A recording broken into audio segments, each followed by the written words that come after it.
بسم اللہ الرحمن الرحیم۔ پروگرام میں انسائیڈ دا نیوز اور میں ہوں ڈاکٹر ثنا غوری۔ سیاست کے بدلتے رنگ ہے، کسی کا ضمیر جاگا ہے تو کسی کا نصیب جاگا ہے۔ نصیب ان لوگوں کا جاگا ہے کہ جنہیں بہت سارے پیسے مل کے اپنا ضمیر بیچنے کا موقع مل گیا ہے۔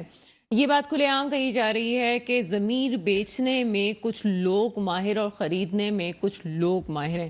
پی ٹی آئی اپنے کارکنوں کو بہت سنبھال کے رکھ رہی ہے، اس کے باوجود بھی ان کے کئی پرندے اڑ رہے ہیں، اور مزید کتنے پرندے اڑیں گے یہ کل کی تاریخ جو ہے وہ رقم کی جائے گی کہ واقعی زرداری صاحب کس حد تک اپنی بات کے پکے ہیں، اور جن کو کہا جاتا ہے سیاست کا بادشاہ، ان پہ جس قسم کے الزامات لگ رہے ہیں لیکن اس کے باوجود انہوں نے سیاست میں جس طرح سے اپنی دھاک بٹھائی ہے اور بہت سی جماعتوں کو اپنی بیعت لینے پہ مجبور کر دیا ہے، کہیں نہ کہیں یہ فارمولہ صحیح بھی بیٹھتا ہے۔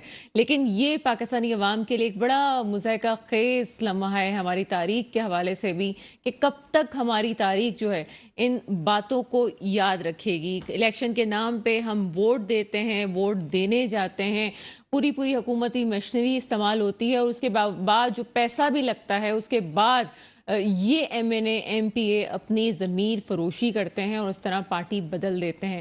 تو پھر جمہوریت کا جو تسلسل ہے اس کا کیا فائدہ، یہ جو الیکشنز ہوتے ہیں اس کا کیا فوائد حاصل ہوتے ہیں؟ بہرحال کل کی تاریخ اس بات کا فیصلہ کرے گی کہ کس طرح سے کون سی پارٹی وفاداری خریدی گئی ہے کسی کی، یا پھر وفاداری نبھائی گئی ہے۔ پروگرام میں اس ٹاپک پہ بات کریں گے، اور کچھ جو ہے وہ بلدیاتی انتخابات کے حوالے سے بھی بات کریں گے۔ کراچی میں ہونے والے بلدیاتی انتخابات کو مؤخر کر دیا گیا ہے، جس میں مختلف جماعتیں سراپا احتجاج ہیں، اس پہ بھی کچھ بات کریں گے۔ میرے ساتھ اس پروگرام میں موجود ہیں ندیم باقی مولوی صاحب، آپ تجزیہ کار ہیں، سر پروگرام میں آپ کو ویلکم کرتے ہیں۔ تھینک یو سر پروگرام کے شروع میں ہی آپ مسکرا رہے ہیں، کوئی خاص وجہ؟ میں مسکرا اس لیے رہا تھا کہ آپ نے کہا نا کہ کچھ لوگوں کو موقع مل گیا ہے اپنی ضمیر بیچنے کا، تو مجھے مسکراہٹ میں اس لیے آئی، میں نے سوچا کہ کیا پیسہ اتنا اہمیت ہو گئی ہے پیسے کی کہ میرے خیال سے اب شریف آدمی بھی کہتا ہے کاش مجھے بھی یہ موقع مل جاتا۔ افسوس کی بات ہے، مگر وہ کہتے ہیں نا بات تو سچ ہے، مگر بات ہے رسوائی کی۔ مہنگائی نے اور اتنی پریشانیوں نے انسان سے اس کا ضمیر چھیننے پہ مجبور کر رہا ہے، اور یہ بڑے خطرے کی نشانی ہے۔ دیکھیے، جب آپ ہمارے یہاں بچپن میں یہی سکھایا جاتا ہے کہ ایک مورل ایتھکس، آپ کے کچھ بنیادی اصول ہوتے ہیں زندگی کے، اب آپ دیکھیں اسکولوں سے شروع ہو چکا ہے، کمپٹیشن چل رہا ہے، آپ کے ابو کیا کرتے ہیں، آپ کی امی کیا کرتی ہیں، آپ کون سے گاڑی میں آئے ہیں، آپ نے کون سے بڑے بنگلے میں رہ رہے ہیں، تو یہ ہم نے بچوں کو خود نے سکھایا، اور یہی بچے تو پارلیمنٹ میں جاتے ہیں، یہی بچے ایم این اے بنتے ہیں، ایم پی اے بنتے ہیں۔ ان کو اگر اہمیت پتہ ہو نا ملک کی، اہمیت پتہ ہو انسانیت کی، تو پھر آج ہمارے یہاں جو ووٹ بکتا ہے یا ووٹ ڈلتا ہے، کبھی زبان پہ، کبھی ہم مذہب کے نام پہ ووٹ لے رہے ہوتے ہیں، انسانیت کے نام پہ تو ووٹ میں نے دیکھا نہیں ہے۔ سر کل کیا دیکھ رہے ہیں کہ واقعی ایسا کچھ ہوگا کہ ضمیر فروشی ہو جائے گی، اور جس طرح کہا جا رہا ہے کہ نمبر پورے ہو جائیں گے، آپ کو لگتا ہے کیسا ہے؟ دیکھیں، یہ جو پیسے کا جادو ہے نا، اس وقت سب کو جسے کہتے ہیں نا ایک نچا رہا ہے، ایک ناچ نچا رہا ہے، اور یہ کوئی نہیں کہہ سکتا کہ جناب یہ میرا آدمی ہے۔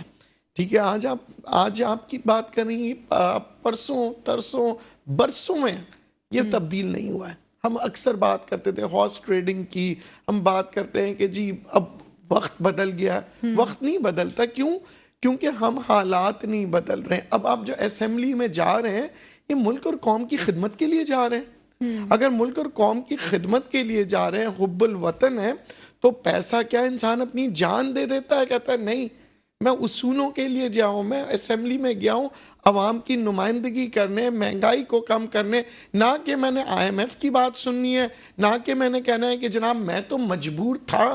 دیکھیں، اگر آپ عمران خان کے بیانات دیکھیے تو انہوں نے بھی جو بیانات دیے تھے، جناب ہم مجبور ہیں۔ اس کے بعد شہباز شریف سے ہم نے ایک توقع رکھا، وہ بھی کہتے ہیں ہم مجبور ہیں۔ ایم کیو ایم سے ہم بات کرتے ہیں، ایم کیو ایم کہتے ہیں ہم مجبور ہیں۔ ارے بھائی، سب مجبور ہیں تو پھر اس ملک کو کون چلائے گا؟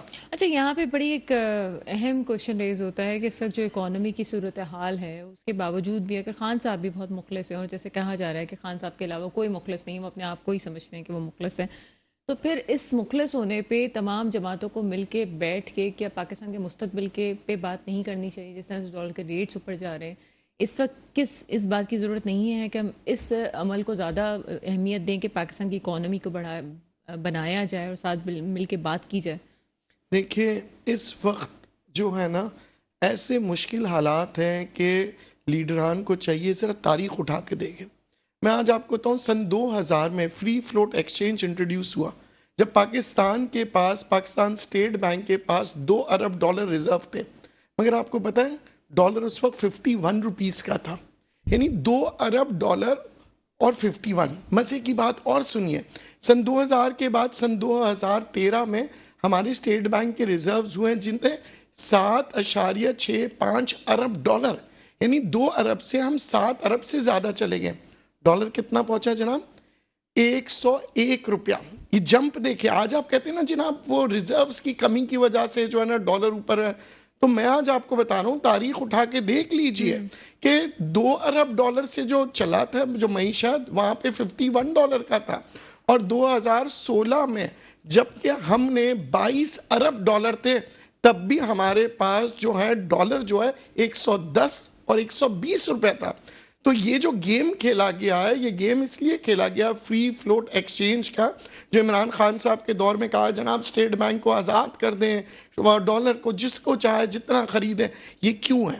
یہ اس لیے ہے کہ جناب کہ آپ ڈالر کو اتنی اونچائی پہ لے جائیں, ایک سٹا چلائیں, تاکہ جب باہر ممالک کے جو لوگ ہیں آپ کے یہاں سے چیزیں خریدیں گے نا, تو آپ سمجھ لیں جو پہلے 100 روپے کا خرید رہے تھے نا وہ کتنے 30 روپے میں خریدیں گے, کیونکہ ڈالر اوپر بڑھ گیا.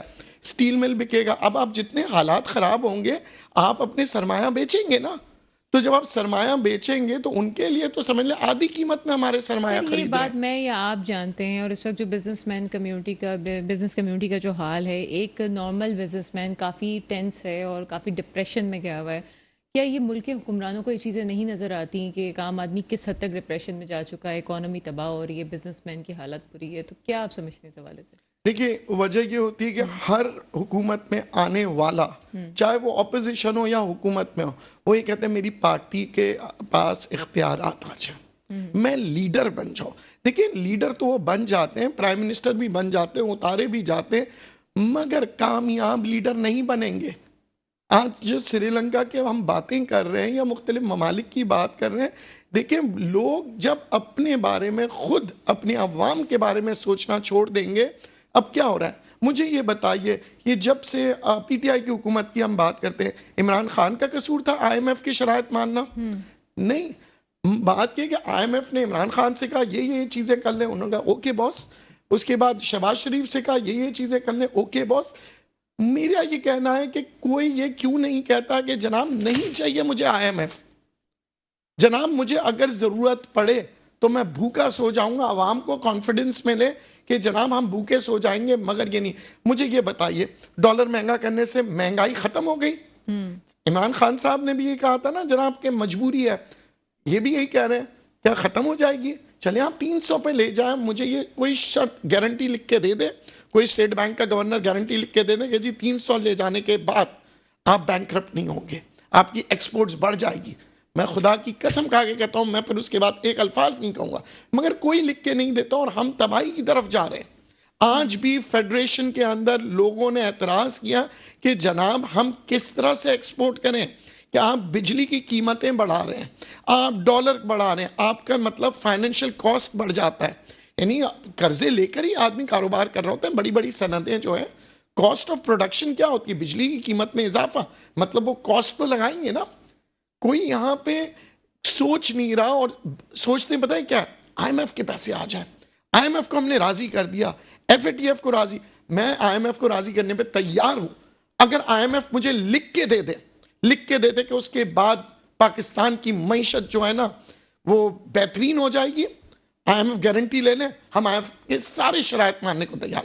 گارنٹی وہ ابھی بھی نہیں لیتے, وہ آپ سے چیزیں کرواتے جا رہے ہیں, آپ کرتے جا رہے ہیں, اور آپ نے آنکھ بند کر دیا. اب مجھے بتائیے کہ سن 2013 میں سب 7 ارب کا آپ کے پاس ریزرو تھا اس وقت, اور 2 ارب کا جب ریزرو تھا اس وقت آپ نے یہ نہیں بولا اسٹیٹ بینک ڈالر نکال بھی رہی, اس وجہ سے بھی اسٹیبل نہیں ہو رہی چیزیں کہ وہ ڈالر ابھی مارکیٹ میں لانا بھی نہیں چاہ رہی. بہرحال اختر ارائی صاحب ہمارے ساتھ موجود ہیں فون پہ. سر پروگرام میں آپ کو ویلکم کرتے ہیں. تھینک یو ویری مچ، آپ نے انوائٹ کیا. جی اختر ارانی صاحب، آپ کی آواز کچھ کم آ رہی ہے. جی ابھی بہتر آ رہی ہے؟ جی جی بہتر ہے. اختر ارانی صاحب، کل پنجاب اسمبلی میں ایک اہم ووٹنگ ہونے والی ہے، اسمبلی ممبران ووٹنگ کریں گے. الزام یہ لگ رہا ہے کہ زرداری صاحب وہاں اپنے پیسے چڑھا رہے ہیں اور نوٹوں کے تھیلے لے کے بقول فواد چودھری وہاں پہ پہنچے ہیں.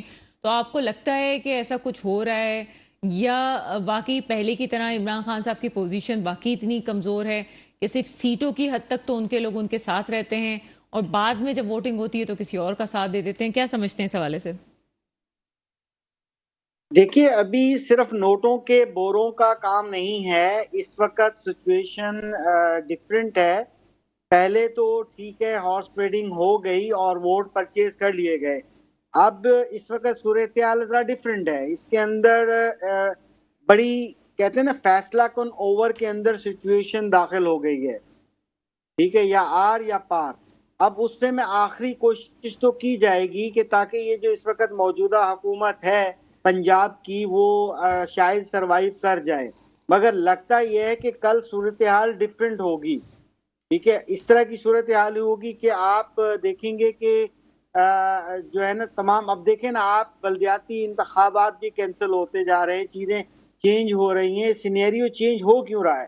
اس کے پیچھے کچھ سرکمٹانسز ہیں، کچھ ایسی چیزیں ہیں جو کہ پولیٹیکل کہتے ہیں. ویسے تو اس میں ہم گیس نہیں کر سکتے کہ کل کیا ہوگا، مگر اتنا ضرور ہے کہ اس وقت بہت ٹف ٹائم ہے. ایسا ٹف ٹائم پہلے نہیں ملا. ابھی اس وقت داؤ پیچ چلانے کی کوشش کی جا رہی ہے، جس میں آپ نے سوال کیا کہ خرید و فروخت کی بات کی جا رہی ہے. یہ تمام سیاسی باتیں ہیں، مگر اس وقت ایک یا دو ووٹ پہ تمام تر معاملات طے ہوں گے کہ کیا چند دن مزید یہ حکومت چل پائے گی، یا سی ایم شپ چل پائے گی، یا نہیں چل پائے گی. سر، یہ بات اپنی جگہ ہے، لیکن آپ کو لگتا ہے کہ ملک کے جو ابھی اکانومی کے حالات ہیں اس وقت ملک اس بات کا متمل ہے کہ الیکشنز کی طرف فوراً جایا جائے، کیونکہ الیکشن پہ بھی ایک بڑا سرمایہ چاہیے ہوتا ہے، اور پولیٹیکل اگر اسٹیبلٹی نہیں ہوتی تو ملک مزید جو ہے مہنگائی کی طرف جائے گا، مزید اکانومی خراب ہوگی.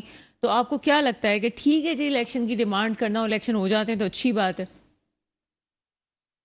جی بالکل، الیکشن ہو جاتے تو اچھی بات ہے.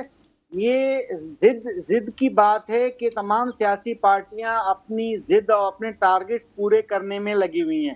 اگر ان کو جو پولیٹیکل ایجنڈا تھا الیکشن کے اندر کچھ ترامیم کرنی تھی، اس کے فوراً بعد الیکشن کی طرف آ جانا چاہیے تھا. ضمنی الیکشن نہیں کرانے چاہیے تھے. اب ضمنی الیکشن ہوں گے، اتنے اخراجات ہوں گے، اس کے بعد اور دیکھ لیجئے کہ ڈالر دوبارہ سے جو ہے وہ جو ہے اوپر جا رہا ہے. کرنسی ہماری ڈی ویلیو ہو رہی ہے. اس وقت ہمارے جو ریزروز ہیں وہ کم ہوتے ہوئے جا رہے ہیں. تو عوام بہت بے چین اور بڑی پریشان ہے. آپ ہر چیز میں آپ دیکھیں، انرجی میں اگر پیٹرولیم پرائزز تھوڑی کم بھی کی گئی ہیں، مگر اس کا امپیکٹ ابھی تک کچھ بھی نہیں پڑا. بلکہ آپ مارکیٹ دیکھ لیں، آپ اسٹاک ایکسچینج دیکھ لیں، آپ بزنس کا دیکھ لیں، تمام تر چیزیں جو ہے، ریئل اسٹیٹ دیکھ لیں، مطلب کوئی بھی اس وقت انڈسٹری چل نہیں رہی ہے. بزنس مین بہت پریشان بیٹھا ہوا ہے. تو اس صورتحال میں اس وقت ملک اس بات کا متعمل نہیں ہے کہ ہم اتنے بڑے اخراجات جو ہے ضمنی انتخابات میں بھی اٹھائیں اور پھر آپ دوبارہ جو ہے ہاتھ سے نکلتی ہوئی حکومت اور دوبارہ آپ اعلان کر دیں اور پھر جو ہے دوبارہ سے الیکشن ہو، تو بہت بڑے اخراجات ٹھیک ہے ہیں. اختر ارانی یہ صاحب اس ہمارے وقت ہم ساتھ لائن پہ پاکستان رہیے افورڈ گا. نہیں کر آپ کا سکتا. موقف ابھی آ گیا، ہم تھوڑی دیر بعد پھر آپ کی طرف آتے ہیں. ایک چھوٹے سا بریک ہے، بریک سے پہلے میں انٹروڈکشن کرواتی جاؤں. بریک کے بعد ہمارے ساتھ عبدالقیوم عامر صاحب موجود ہوں گے، تجزیہ کار ہیں آپ، ان سے بھی ہم مزید کراچی کی صورتحال کے حوالے سے بھی بات کریں گے، لیکن ابھی ایک بریک کا وقت ہوا ہے.